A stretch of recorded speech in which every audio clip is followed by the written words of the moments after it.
The Top 10 Things Dead People Want to Tell You by Mike Dooley.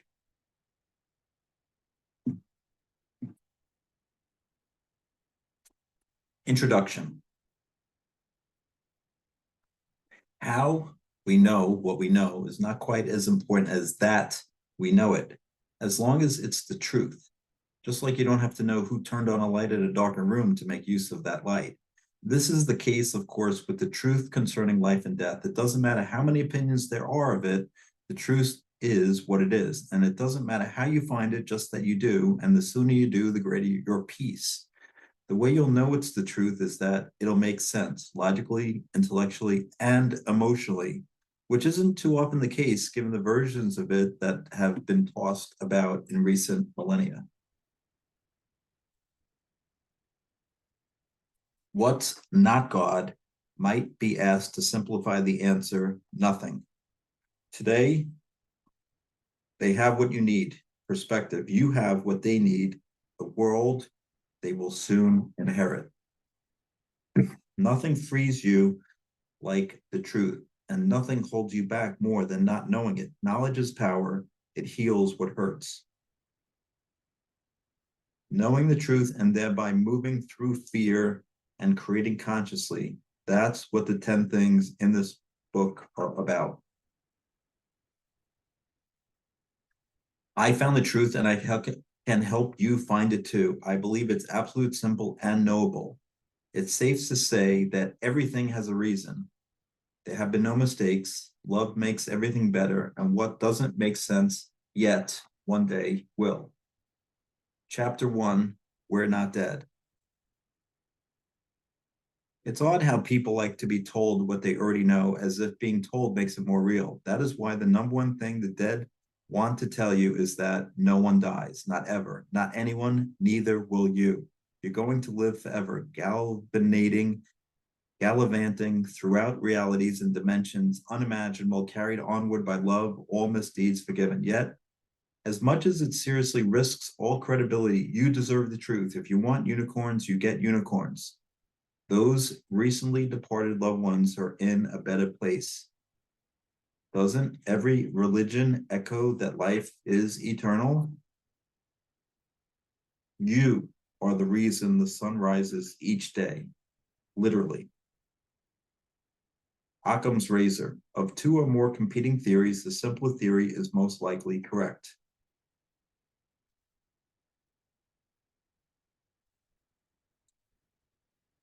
Dot 1. Today is a beautiful day. Dot 2. 1. Today is a beautiful day. Dot 2. Because this is the calm before the storm. Where you came from. Dot 1. Time and space, and therefore matter, are illusionary. Dot 2. There is a realm where neither time nor space exists. Dot 3. In the realm or dimension that precedes time, space, matter, and yourself, you'd find awareness, or call it God, but not yet. Dot 4. Even pre-time and space, you'd find some variety of organized thinking, aka thought. Dot 5. Thoughts become things. Thoughts become things. TBT.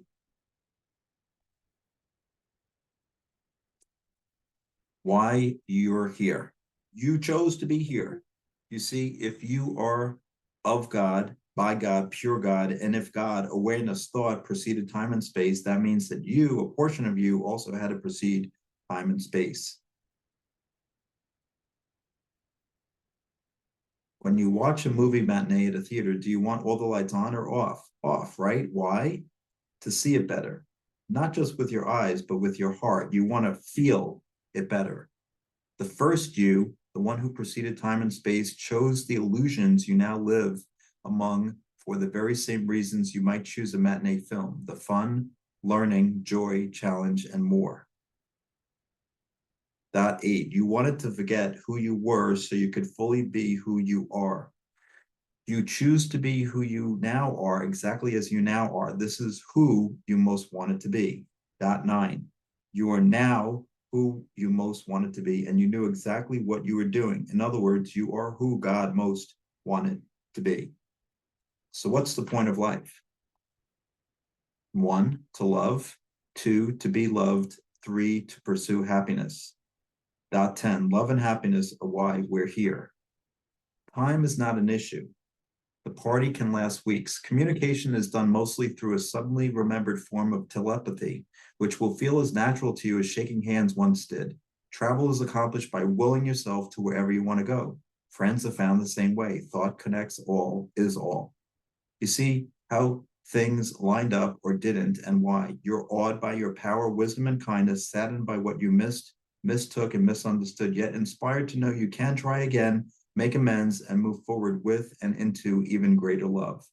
As your sense of acceptance and awe grows, so does your confidence and joy, and the more anxious you become to move into new adventures with those you love and who love you.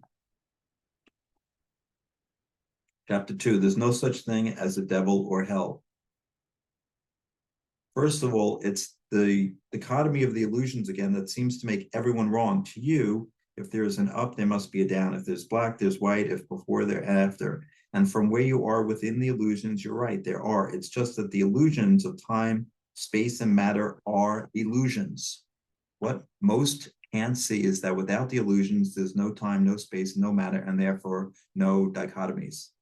Opposites exist within the illusion, which implies something really profound, something obvious that everyone's been missing. They're theoretical. Life equals good, equals love, equals one, equals God. While people may love, may long, yet do evil and bad things, it is never because they are evil or bad themselves. Imagine living in a world of love where the sun shone daily, animals on every continent played with delight, and every man, woman, and child was motivated by kindness, love, and service. And everyone was doing their level best at everything they tried, where your thoughts would become things, your dreams gave you wings, and everyone was pushed on to greatness every single day of their lives. But what about the victims? One, have we not otherwise deduced that all are gods, of God, by God, pure God, student creators with eternity still before us? Two, have we not seen that life within the jungles is illusionary? Nothing is as it seems, that it's merely a dimension to visit temporarily for its lessons and adventures. Three, can anything that happens in the illusions detract from their source? Does making monster faces in the mirror make you a monster? Can anything be done to a mirage that detracts from the desert? Four, don't we already intuitively accept that every dark cloud has a silver lining, and that when you see no such lining, perhaps it's because you have more to learn, not because it isn't there? No one is limited by karma. Chapter 3, we are ready. When the caterpillar awakens as a butterfly, the young sparrow finally leaps from her nest, or the infant gasps his first breath, three things happen. One, there is relief. Two, there is joy. Three, there is expansion. While you are here, when you are ready to go, and a further look at the mechanics of change, how your thoughts become things, that's what we'll focus on, the three major areas of inquiry in this chapter. The adventure of life is every bit the school of life. The more you learn, the more fun you can have, the more fun you can have, the more you can learn. You are not meant to bear that which you find unpleasant. You are meant to change it. While they can effectively end the course by physically ending their lives, they quickly find they're still on campus. Younger souls. The choice to enter the attraction is a big one, gargantuan. It's made only after exhaustive and thorough study and preparation, surrounded and supported by best friends, advised by the wisest of gods, with the clear intention to experience all that the attraction has to offer. You don't have to go, many never do, but if you do, it will be for the grand prize, the full Monty, the real deal. Once inside, your decision to enter will be followed by many, many smaller decisions yielding their own fun and learning. When ultimately combined, they will accomplish the overall aim of you eventually experiencing the whole enchilada. The thing is that making the decision to go for the grand prize is made from outside time and space. From that perspective, you enter and exit the jungles simultaneously. Ain't no thing, kapow. And in the twinkling of an eye, you have lived thousands and thousands of lives and are wildly more for it. As your life unfolds moment by moment, so do your probable futures. An individual's options, therefore, might be limited by the group's, although one, if an individual has a great enough vision, it can sometimes change the group, and two, no matter what limitations the collective imposes, the individual's choices and possibilities to find happiness and fulfillment remain infinite. And three, all individuals know full well about the group they're choosing to be a part of, and they'd only ever choose to play along, being born into those times, if there were extremely compelling reasons to do so, in spite of any limitations. Following the metaphysical laws, to create anything in the physical world, it must first exist in the unseen, in thought, your thoughts. Your thoughts will then become the things, circumstances, events of your life. As pointed out earlier, they don't do this spontaneously. That would completely shatter and nullify the physical laws that otherwise keep things working orderly, but gradually, slowly, progressively, mostly in concert with the physical laws.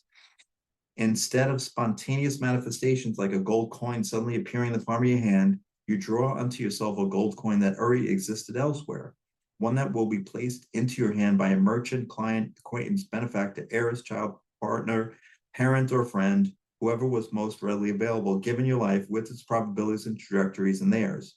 Wishing for a gold coin and holding its image in your mind sets into motion an absolute symphony of events involving a cadre of people choreographed with a mind-boggling precision that can only be appreciated, much less seen after the fact, after the process that will draw one to you is complete, hence the law of attraction.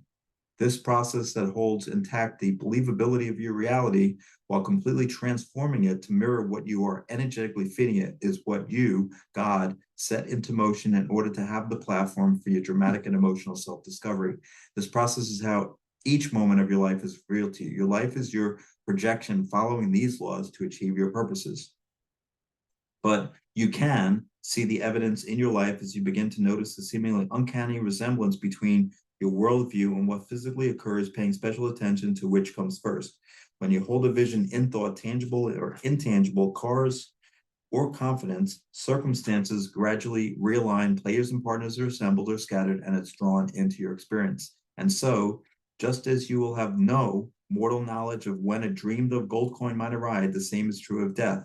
Yet when it does arrive, no matter how it does, it won't be random, and it will have been created by the one who moves beyond because she was ready, the time was right, and the choreography was divinely managed.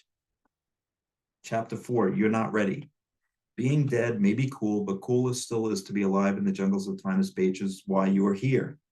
First, understand that life within the jungles puts you on the razor's edge of reality creation. Life's adventures are only possible because of life's challenges. Life is not meant to be hard so that you can be happy beyond it. Life is not meant to be hard so that you can be happy beyond it. The happy ending, therefore, comes with finally understanding those tricky areas you move through while you are alive. Losses within the jungles are not only temporary, but like time and space themselves, illusionary. Nothing is by chance. To be alive means you knew what you were getting into and knew of all the probabilities that might one day present themselves. Any seeming hole in your life now is a custom-tailored invitation from yourself to yourself to be led to greater truths about life, love, and reality than you would have otherwise ever taken the time to consider. Understanding that one's worthiness need not be earned. Learning that hearing or saying no is neither a denial of love nor inappropriately selfish. Realizing that it's no one's job or responsibility to save or redeem another. Considering that there's no such thing as a one and only soulmate. Discovering that self-love needs to come before loving others. Finding that being happy and living in peace does not require sadness and violence. Yet, there can be little healing, balance, or improvement if the pendulum isn't allowed to swing or life isn't allowed to be played out. And while there will be times when where you are feels uncomfortable or unpleasant, the trail you're now on is inevitably leading you to more friends, more love, and more enlightenment. Knowing that no one ever just randomly finds him or herself in threatening or difficult situations is perhaps the first step in realizing that you are not vulnerable. Step 1, define what you want, and step 2, show up to receive it. So get on with it. Being patient does not mean being passive. Move toward your dreams while you celebrate all that does work, all that you do have, and who you now are. Be with friends, spend time alone, don't worry, be happy. Occasionally, looking forward. Do you know what happens in the physical world right before a really big dream comes true? Not a dang thing. So if right now nothing seems to be happening in your life, take it as a sign. For whatever has transpired between you, your inevitable triumphs will be even sweeter, and the humblest of apologies are in the offering. Chapter 5, we're sorry for any pain we caused. Not only do those who adventure into the jungles inevitably get hurt, but invariably it's by someone else, and more often than not by a loved one, sometimes even the one they love most. When the time comes, of course, you will learn that you sometimes hurt others as much as they hurt you. Yet you'll also watch in near belief at the times when you were bathed in love, supported by angels, and pushed on to greatness with dominion over all things, yet because of your own naivete, ignorance, or misunderstanding, you knew none of these things. Everyone eventually learns whatever they came to learn and returns to love. That the setbacks were foreseen as possibilities. Don't dwell on the past. It draws your attention away from all that's happening in the present. Plus, it ensures that each of your subsequent life experiences will be tainted by the drama of whatever was once said or done. The key to your freedom has been with you all along. What happens between two or more people is a co-creation. What happens afterwards, your reactions to what happened and your subsequent choices, is solely your own creation.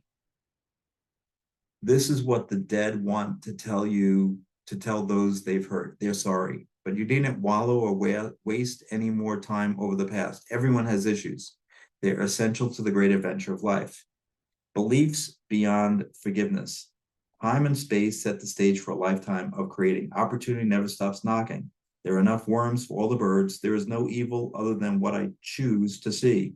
I create my own fortunes and misfortunes. My thoughts become things. The universe conspires on my behalf, wanting for me what I want for myself. Life is part of an unending adventure. Everyone is doing the best, their best, and is of good intent. Within every situation, there is meaning, order, healing, and love. I am more because of what happened to me. With understanding flooding your senses more and more, a new irony appears on your radar. Forgiveness is only necessary when first there's blame. The second lie needs the first lie. Withdraw the blame and forgiveness becomes a moot point. Those who show up in your life do so through an invisible attraction and your tacit approval. Chapter 6, your dreams really can come true. As good as you now are at deducing truth, consider if life was just about surviving, then how would you explain imagination? Go ahead, want it all. That's what it's there for. The dead want to tell you that you were born to soar, to achieve, and to grow, that this is not a sometimes thing. It's your very nature, as much a part of you as the urges to eat, drink, and multiply. The system is rigged on your behalf. It's time to wake up and live. Imagine that you've already received, done, or become that which you now desire. Do not imagine how. Step 1, define what you want in terms of the end result. Step 2, show up every day moving in the direction of your dream. Like GPS navigation, perhaps you can see this even better with the metaphor of GPS navigation. It's built into cars and smartphones and works in exactly the same way as dreams come true. Step 1, give the device your destination, the end result. Step 2, put your car in gear and roll. The nuances. 1, specific paths, the cursed hows. 2, specific people, the cursed whos. 3, specific details.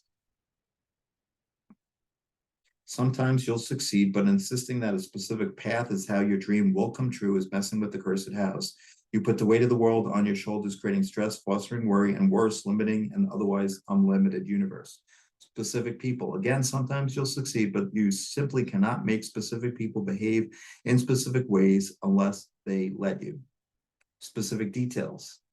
When you insist upon or attach to any particular details, whether part of a bigger picture or not, there will likely be stress, limitation, and perhaps bitter disappointment. First, understand that specific details are relatively unimportant to the grand scheme of your being. Second, know that if those details are too entwined with specific paths and specific people, they may similarly jeopardize the entire manifestation. There's absolutely no need to give importance to items that exist in scarcity when what you really want is more happiness, more health, more love, and more abundance, of which there's enough for all. By now, you can probably appreciate that if someone believed life is hard and people are mean, this would be one of their unintentional end results. Your dreams are yours for a reason. to make them come true. Follow your heart. This is your purpose.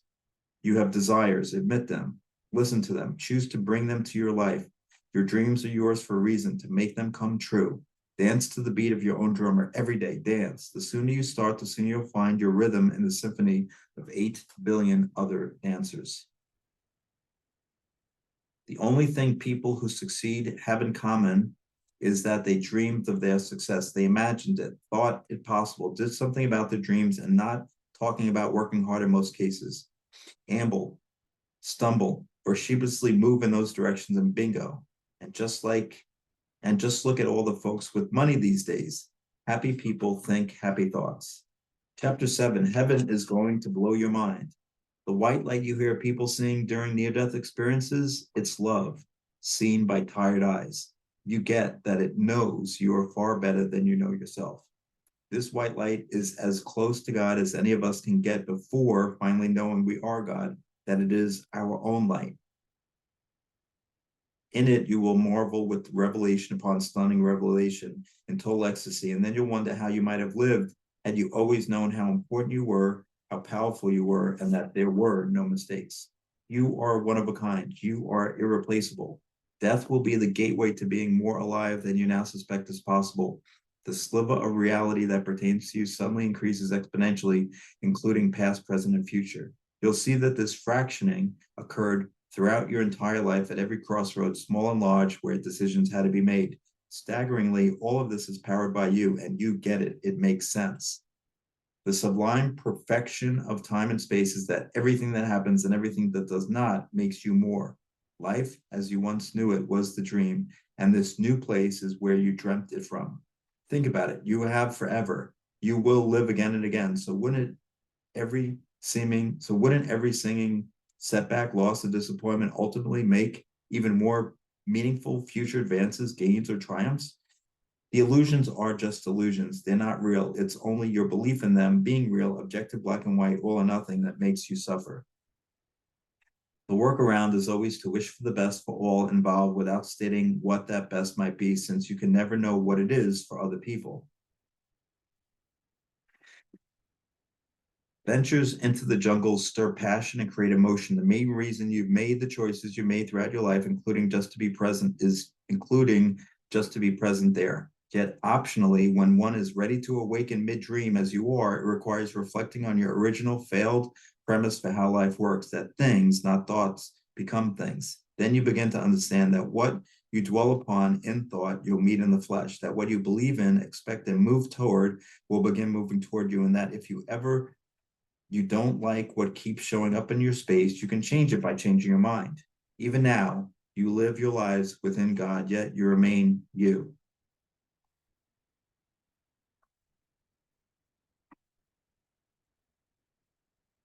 You'll find that your thoughts in this world similarly become things, yet more artfully and sometimes spontaneously. Like everything else, your new manifestation will seem to sparkle in love and shine with intelligence.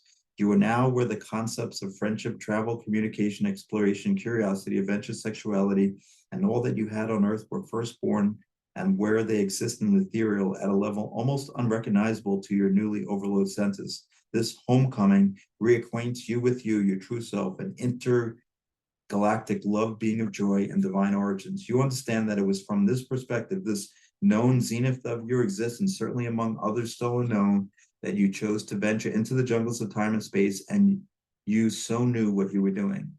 Dreams come with built-in challenges. Challenges come with built-in dreams. Chapter 8, Life is More Than Fair.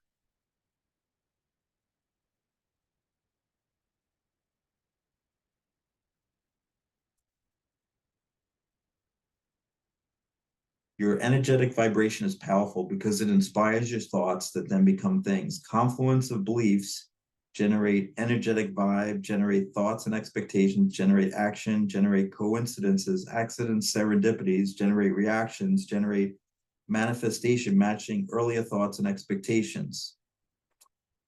Repeat as evolving beliefs stream and blend to create a corresponding worldview with reinforced beliefs. Or simpler, beliefs generate vibes or feelings, which generate thoughts, which generate actions, which generate circumstances, which generates things, or vastly simplified, thoughts become things.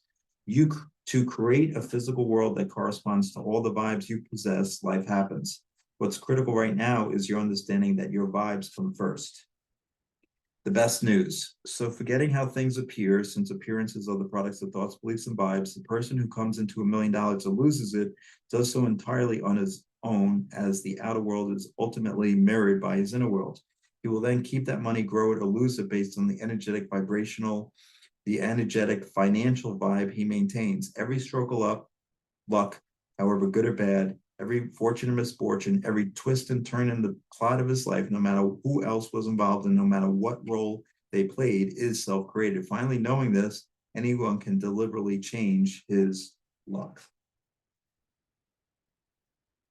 What could possibly be better? What could possibly be easier? Don't like your lot in life. Change it, think it, feel it, expect it, act as if, show up, and prepare to be astounded.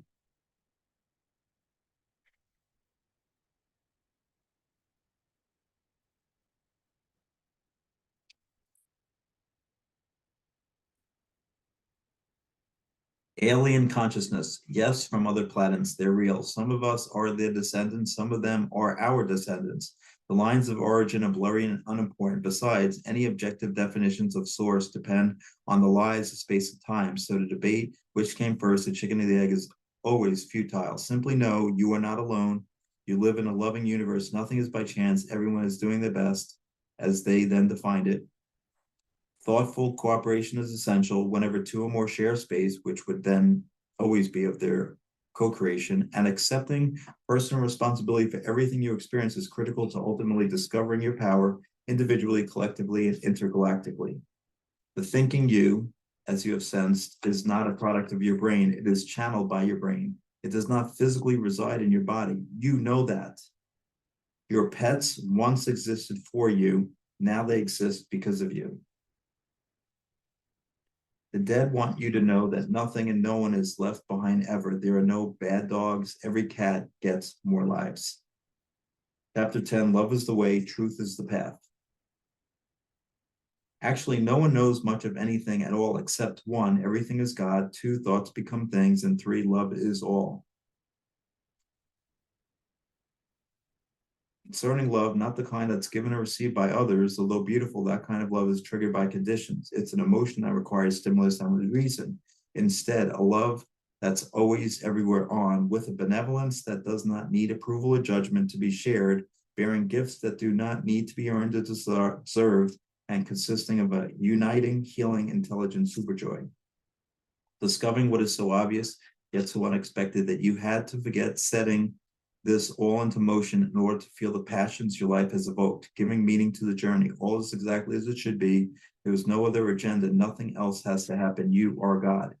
Yet the living, your most immediate brothers and sisters on this journey, in spite of all they still don't see, are moved by love every day. There are strangers even who would risk their joyful lives for yours if they found you dangling from a bridge and they thought they might be able to save you.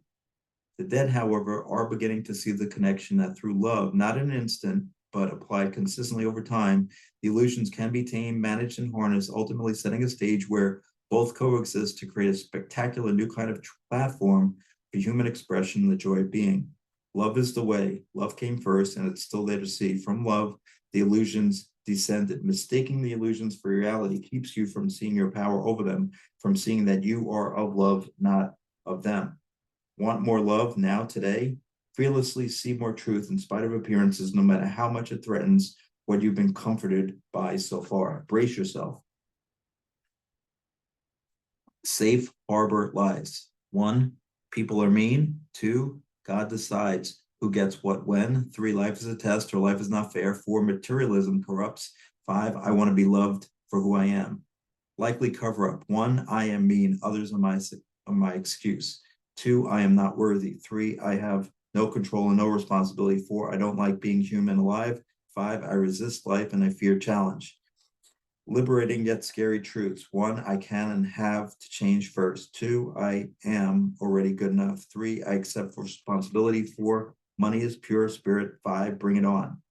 With every success, you're emboldened. With every surprise, you become wiser. You laugh more, work less, play longer, feel better. And then something peculiar happens. The larger your manifestations become, the smaller are your succeeding desires. You no longer have to justify yourself. You start to change from the inside out. Yet, successes continue. As you want less, you get more. This is how abundant life is. Your priorities begin to shift. Everything seems so easy. You have within you the faculty to discern from infinite possibilities the truth that will lead to your happily ever after. To deduce what you need, that you are of God, you choose time and space, you knew that you were doing it. It will all make sense one day. To really get your groove on and have the time of your life, seek comfort in knowing, 1, everything is God, 2, thoughts become things, and 3, love is all. You are adored. There's a new sheriff in town, not me, and while no one likes change, if or better when you join the party, a widely different world order awaits in which respect, cooperation, creativity, and love will blossom in ways we can't now comprehend. However, you feel about what you've been reading about me or about yourself, you are adored. At a minimum, the dead and I wish for you to know of your immortality and your natural born abilities to live deliberately and to create consciously. Until our paths cross again, perhaps at one big party in the sky, may all that you now wish for be the least you receive, as I know it shall be. By the way, the new sheriff is you.